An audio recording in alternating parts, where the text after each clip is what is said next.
Hello everyone, मैं Prasoon. Thank you watching for this video. आज हम सत्य और माया के बीच अंतर को समझेंगे। सत्य और माया को विभिन्न आयामों से समझने का प्रयास करेंगे।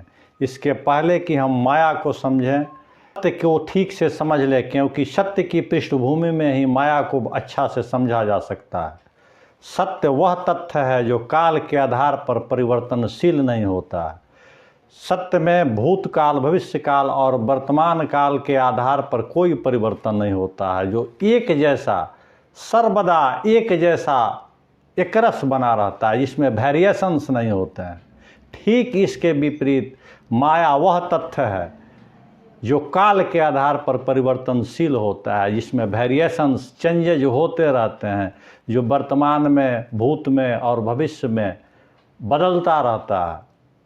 इस कसौटी के आधार पर, इस निकष के आधार पर, इस मापदंड के आधार पर अगर इस संसार को देखा जाए तो इस संसार की समस्त वस्तु, व्यक्ति, वनस्पति, पशु, पक्षी सारे परिवर्तनशील हैं, इसलिए वे माया हैं। मनुष्य अपने अज्ञानवश, भ्रांतिपूर्ण धारणावश यह मान लेता है कि माया वह तथ्य है, वह चीज़ है जिसका अस्तित्व ही नहीं होता है, जो इन रियल सेंस एग्जिस्ट ही नहीं करता है। लेकिन वास्तविकता यह है कि माया अस्तित्वान होता है, उसका अस्तित्व होता है, केवल उसमें अस्थायित्व तो नहीं होता है। वह एक जैसा सदा नहीं बना होता है, समय के आधार पर उसमें परिवर्तन होते रहते हैं। माया के कुछ उदाहरण को समझें। कली कुछ समय बाद फूल बन जाती है, बीज कुछ समय बाद वृक्ष बन जाते हैं, बचपन कुछ समय बाद बुढ़ापा में बदल जाता है, जीवन कुछ समय बाद मृत्यु में बदल जाता है। हमारी चित्त की भाव दशाएं बदलती रहती है। कभी किसी से हमें प्रेम होता है, कुछ क्षण बाद उसी से नफरत होने लगता है। कभी हमारे जीवन में सुख आते हैं, कभी दुख आते हैं। ये हमारी चित्त की भाव दशाएं और बाहर की दृश्य घटनाएं सभी परिवर्तनशील है। इसीलिए महात्मा बुद्ध ने कहा है कि जगत एक प्रवाह है, यहाँ कुछ भी स्थिर नहीं है। हेराक्लाइट्स ने लिखा है कि आप एक ही नदी में 2 बार स्नान नहीं कर सकते हैं, क्योंकि दूसरी बार जब आप नहाने के लिए नदी में उतरते हैं तो उस पानी से आप स्नान नहीं कर सकते हैं, क्योंकि जल धाराओं के द्वारा वह पानी बहुत दूर जा चुका होता है। कृष्ण ने गीता में कहा है कि परिवर्तन ही संसार का नियम है। यह जगत परिवर्तनशील है। इस परिवर्तनशील जगत पर आदि गुरु शंकराचार्य ने अद्वैत वेदांत की रचना की, और उनका एक प्रसिद्ध कथन है, यह सारा संसार मिथ्या है, माया है, केवल ब्रह्म सत्य है। अब आपको माया का मोटा मोटी आइडिया आ गया होगा। अब हम सत्य को समझें। इन सारे परिवर्तनों के बीच कुछ ऐसा है हमारे भीतर, एक हमारे भीतर साक्षी, चेतना, दृष्टा, जो इन सारे परिवर्तनों के बीच अपरिवर्तित होता है। वह न बच्चा होता है, न बूढ़ा होता है, न जवान होता है। वह हमारे सारे शारीरिक अभिलक्षणों, मानसिक अभिलक्षणों में होते हुए उतराव चढ़ाव को अनुभव करता है। शरीर में आती हुई जवानी के अभिलक्षण को वह महसूस करता है।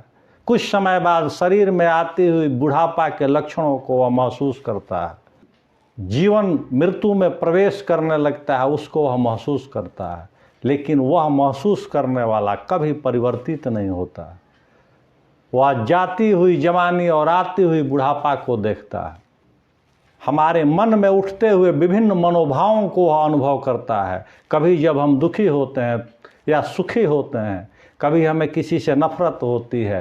कुछ समय बाद कभी हम कहते हैं कि आज हमारा मन बहुत दुखी है। तो आखिर हमारे भीतर कुछ एक ऐसा चेतना है जो हमारे मन की अवस्था को देख रही है। कभी हम कहते हैं कि आज हमारा मन सुखी है। तो यह सुख दुख के बीच जो गति करता है, जो इसको डिफरेंशिएट करता है, इसमें अंतर करता है, हमारे भीतर एक चेतना है जो कभी नहीं बदलती है। वही सत्य है, वही ब्रह्म है, वही दृष्टा है, वही साक्षी है, वही अनुभोक्ता है, वही परमात्मा है। इसको विभिन्न नामों से, विभिन्न चिंतनाओं में, विभिन्न धार्मिक पंथों में, विभिन्न रहस्यदर्शियों ने इसको विभिन्न नामों से संबोधित किया है। जब कभी सुबह जाग कर हम कहते हैं कि रात्रि में हमें गहरी नींद आई, कभी किसी दिन हम कहते हैं कि आज हमें गहरी नींद नहीं आई, उस नींद की गहराई को नापने वाला नींद में भी कोई हमारे भीतर जगा हुआ होता है, जो यह बताता है कि नींद की गहराई अच्छी थी या नींद हमारी उथली थी। स्वप्न में हम क्या देखते हैं, सारी दृश्य घटनाओं को याद रखने वाला हमारा भीतर नींद में भी एक चेतना जागी हुई होती है। वही सत्य है, वही ब्रह्म है, जो हमारे मन के अंदर उठते हुए विभिन्न मनोभावों को देखता है। शरीर में जाती हुई जवानी, आती हुई बुढ़ापा, या जाती हुई बचपन और आती हुई जवानी को एक्सपीरियंस करता है। जब कभी हम किसी के बात से आहत हो जाते हैं, उसको वह अनुभव करता है।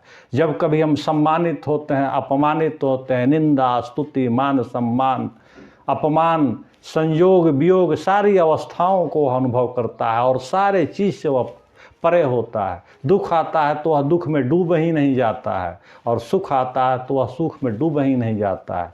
वह सुख और दुख दोनों स्थितियों में समान रूप से गति करता है और विभिन्न अवस्थाओं को अनुभव करता है। उस चेतना, उस साक्षी को अगर अनुभव करना हो तो उसके लिए विभिन्न तरह की गहरी ध्यान विधियाँ प्रतिपादित की गई है, जिसको किसी अगले वीडियो में जिस पर हम बात करेंगे। वीडियो का निष्कर्ष यह है कि इस संसार के सारे दृश्य माया है, और इस दृश्य को जो स्थिर भाव से देखता है, जिसको दृष्टा कहते हैं, वही सत्य है। आशा है कि यह वीडियो आपका ज्ञान वर्धन किया होगा। अगर आप इसको लाइक, शेयर और सब्सक्राइब करते हैं तो हमें खुशी होगी। इसी तरह की वीडियो लेकर मैं आता रहूँगा। तब तक के लिए नमस्कार।